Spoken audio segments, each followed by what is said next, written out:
All right, you ready for our next presenter? This woman is awesome.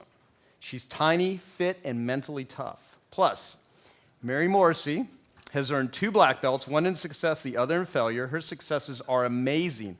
Author, speaker, life coach, entrepreneur, business owner with 41 employees and over 120,000 customers. Yet, on the flip side of success is what her message is about, what highly successful people do when bad things happen. Please give it up for the amazing Mary Morrissey. Oh, I love the dress. Oops, sorry. Thank you. What highly successful people do when bad things happen.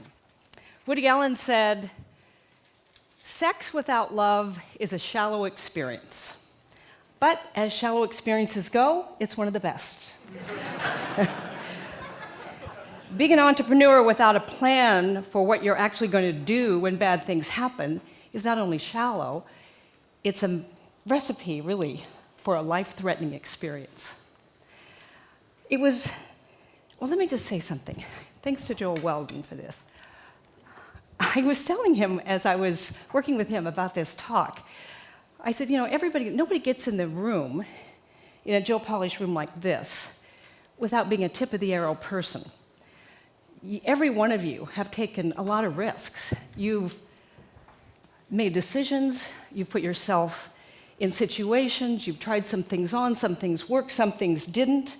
You've had some highs, you've had some lows. And whether or not you know it, you have a method you use that you apply when bad things happen.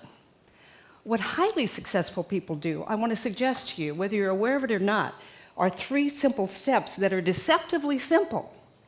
It is what it is, harvest the good, leave the rest. It is what it is. It was 1971. I was in a lecture I didn't want to be in, listening to a man I didn't want to hear, but I went because I wanted to please the person I was sitting next to.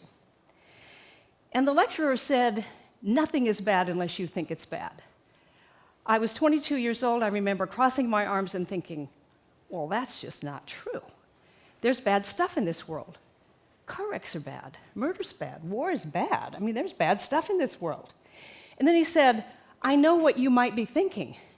You might be thinking, hey, there's really a lot of bad stuff in this world. And at the level of fact, you would be right. But I want to suggest to you at the level of truth that there's not one thing that can happen that you can't find some good in if you're willing. So the next time something bad happens, instead of immediately reacting, hit your internal pause button. And then wait 3 days. And during that 3 days, don't just wait, but you're going to wait 3 days before you react. During that 3 days, turn the volume up on your curiosity and really consider and write down every possible good you might derive, pull from, or create out of this situation. 2 days later, my children's father came home, and he had been part of a massive layoff at work. 100 people were laid off, and he was part of that. And immediately, I was like, oh my gosh, this is really bad, and I started to react to it. And then I said, oh my gosh, I heard that guy speak, and he said, nothing is bad unless we think it's bad. This just seems so bad. Now, I don't know how you would feel or what you would think if you were in a situation. I was getting my undergraduate degree, we had 2 sons, and if something happened in your life where it literally to you looked like the source of your supply, your children's meals, the place you lived, were threatened, you might have some emotion. What that lecturer had given me was a methodology for approaching something that I thought was so bad that I could have the situation without the situation having me. I just didn't know it yet. I said, oh gosh, that guy said, wait 3 days, it's Tuesday, this will be Friday. It's 5 o'clock, Friday at 5 o'clock. Let's do what he said, like think about what may be possible good. I don't know what good is going to be in this, but what possible good could happen. And then if we can't find any good on it Friday at 3 o'clock, then we'll panic. And it sounds funny, but it was the first time in my life that I ever touched the part of myself that could literally schedule my own panic. You don't be a really successful entrepreneur without not only touching that place, but learning to live from that place. Whenever a situation happens, it just is what it is. We tend to put an emotional charge on it. This is good, this is not good. And the emotional charge itself dictates the opportunity. The emotional charge itself dictates the opportunity. We can't even begin to see some possible good because we lose our creativity.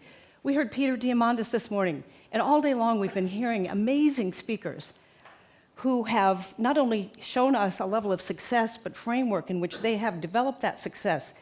He said that our mindset is our most important asset. And I would say especially when we know how to create a really healthy mindset. That when we can set our mind on success even in the presence of what looks like a big problem. When a situation happens, it just is what it is. We began to write 4 or 5 things that we could possibly, maybe, there's some good, you could have shorter hours, work closer to home, make more money. And within 48 hours, because in that mindset, ideas started coming. That we're not on the frequency of CNN, constantly negative news. Or the problem, CNN. Once you're on a different frequency of thinking, you have different ideas than when you're on the frequency of the problem. All of you in this room know this. You do it all the time. So it is what it is. It just is a situation. How do I harvest the good? Napoleon Hill said, every adversity has within it the seed of an equal or greater benefit. But like any seed, it must be found, planted, nurtured, and harvested. Every adversity. He didn't say some adversities. So think about an adversity that you might be afraid of right now, or one you might be facing right now. An adversity that you might be afraid of, and when we think about it, it might be, and you face all kinds of things. You know, somebody's suing you for $10 million. The spouse leaves. You come home. The doctor calls. The phone rings. Every one of us faces tough things. It could simply be that when you went off to college, your mother sold your Joe Montana rookie card, and you're still pissed about it. That it's still there. It is what it is. Harvest the good.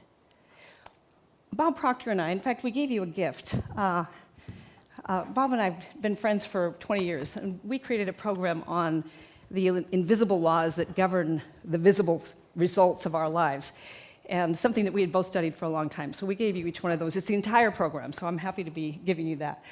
So he and I did something about 15 years ago, and we've done a lot of work together, but he got involved in a project, and very quickly he lost $2 million on that project. And a couple of months later, I saw him and I said, "Oh, Bob, I'm so sorry about that." And he looked at me and he said, "Don't do that to me." I said, "What do you mean?" He says, Don't put me in that mindset. Don't you hold me in that mindset. By golly, if I invested $2 million in that learning, I'm going to multiply that 10 times within 2 years, and you watch me. He not only multiplied it 10 times, he multiplied it 20 times. And I really think that's only because he hadn't heard Dan Sullivan's talk about having a 10 times goal rather than a 4 times goal. It is what it is. Now, I'm not going to pretend with you that this is easy. It's very easy for me to say these 3 things to you. It is what it is. Harvest the good. Leave the rest.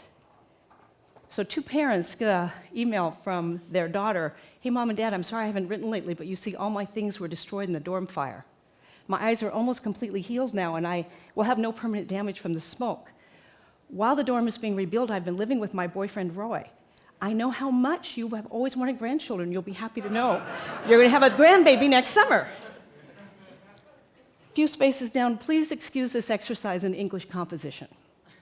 There was no dorm fire, there's no smoke damage, my eyes are not hurt, and I'm not living with my boyfriend, and I'm not pregnant. However, I did receive a D in English and an F in French, and I want to be sure you got this information in proper perspective." That's the power of having a framework. Pre-decided, advanced decided, that the next time something happens that I think is bad, rather than knee-jerk, this is bad, I'm going to feel that feeling, I'm going to notice that opportunity to react, I'm going to hit my internal pause button, wait 3 days, and during that time, I will dynamically exercise my capacity to pause, look for the good, cause myself to think from what possible good could I derive from this, make a decision for it, and when I notice the temptation, it's in our human nature, the temptation to rehearse and nurse and curse that situation, to talk about it, to tell other people about it.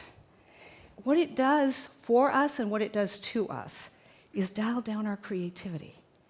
It actually takes longer to harvest the good when we're pouring toxic energy on the very soil of the opportunity that's been given to us. And when we think about it, all the energy that it took to bring it right to that moment of the big problem, we don't want to have to go around the cycle again and get right back to that moment. We want to grab it, get a hold of it, get the good out of it right then, and go forward.